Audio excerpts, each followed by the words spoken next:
He's rumored to be, maybe someone they would think about in with the Cowboys, which I'm not so much interested in as I am, which might affect the Patriots.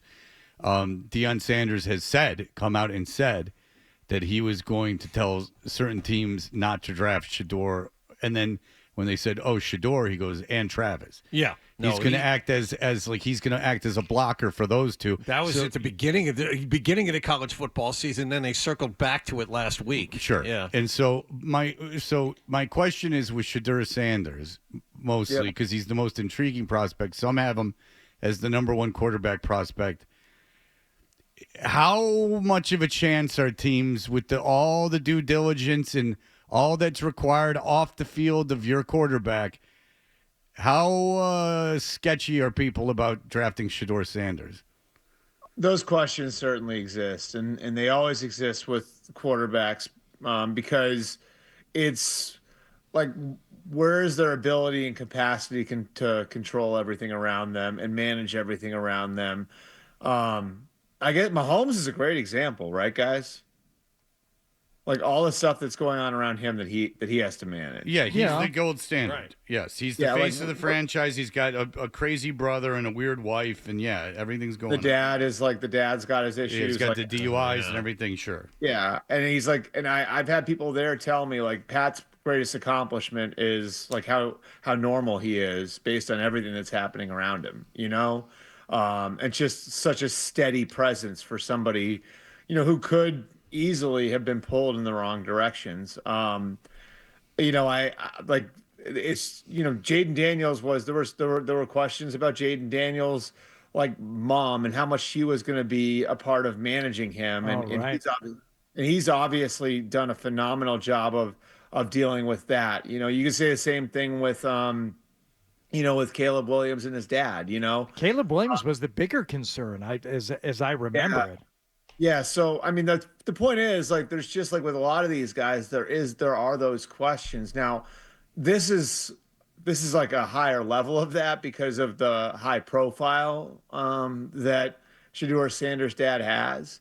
I mean that's certainly part of the equation. There's no question. And I think Shedeur of the quarterbacks coming into this, he's probably had the best year of the guys that we were looking at coming into this year, like your Carson Becks, your your Quinn Ewers, like the guys that we were looking at and saying like, yes, this guy could be at the top of the draft. Shedeur Sanders is probably on the field had the best year, but those questions that are there, like those are questions that are very much going to be asked by teams, and a lot of it's going to be like, how much of this circus is he bringing with him? How can Deion mess with the draft that way, and will he be a head coach in the National Football League next season? I don't think he'll be a head coach in the NFL next year. Can he mess with the draft? I mean, maybe. I guess the comp there would be, and this is like a good one, is Eli Manning, right? Like, I mean, I don't think it was a non-factor that Eli's dad happened to be a very well-known ex-NFL quarterback, and his older brother was playing in the league.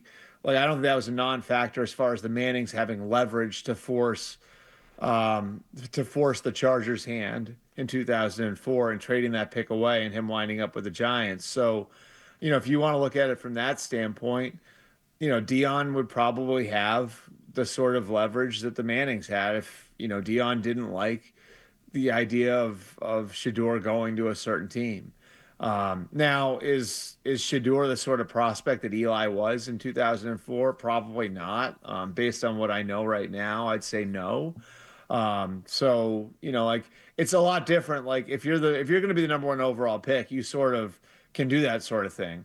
If you're going to be the fourth pick or the seventh pick or the 10th pick, where going to one team versus going to another team, the difference could be like $8 million, like that's something different, like now you're talking about tangibly losing something if you do force your way to one team or the other. So there are different things at play there, without question, and look, like I don't think all of it's just Deion either. Like there were little signs of, if you guys remember earlier in the year, Shedeur himself throwing teammates under the bus. You know, Yeah. Yeah, oh, sure, yeah. Yeah. that's obviously like I think some of that gets superseded by the fact that they've turned it around and they're winning now. But I mean, teams are certainly going to dig into the idea that Shedeur did throw teammates under the bus earlier in the year, and if you've got a kid like that coming in, is he going to be if he goes to a team that's not very good and it doesn't go well for him in his first year or two? Is he going to be pointing fingers Well, like? here's the sort of deal. yeah, go ahead. Is he's elite? Is he such an elite quarterback prospect that can be ignored? No, No, he's not. So I think there is a world where Shedeur Sanders does not go in the first round. I mean I don't think it's any sure thing. I don't think there's I can't look at this group coming out right now, and this is going to hurt the value of the Patriots pick, by the way. Yeah, for sure. But I can't think of a quarterback like in college right now, like where I'm say yes, that guy's going to be a first rounder, let alone top 10. Like I don't think there's one of them where you look at him and say lock, stock, and barrel, that guy's definitely going in the first round. Now I think quarterbacks will go in the first round. I think there are going to be guys that are going to get pushed up, through the process and everything else. But I'm not going to sit there and say that about Shedeur Sanders, about Quinn Ewers, about Carson Beck, about Cam Ward, about any of them. Like I don't think there's one. I don't think there's even one this year. So I think it's certainly like colors the decision that some of those teams had to make last year to take quarterbacks high in the first round as part of the equation. Why 6 of them went in the top 12 last year. Because teams did look a year forward and say like there really aren't a lot, there really isn't a lot more coming.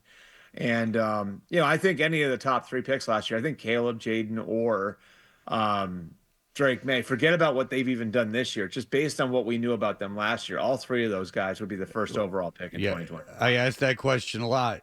Last year. I said, who in this, when everyone was saying take Marvin Harrison Jr., I said, where would these guys get taken in the next draft?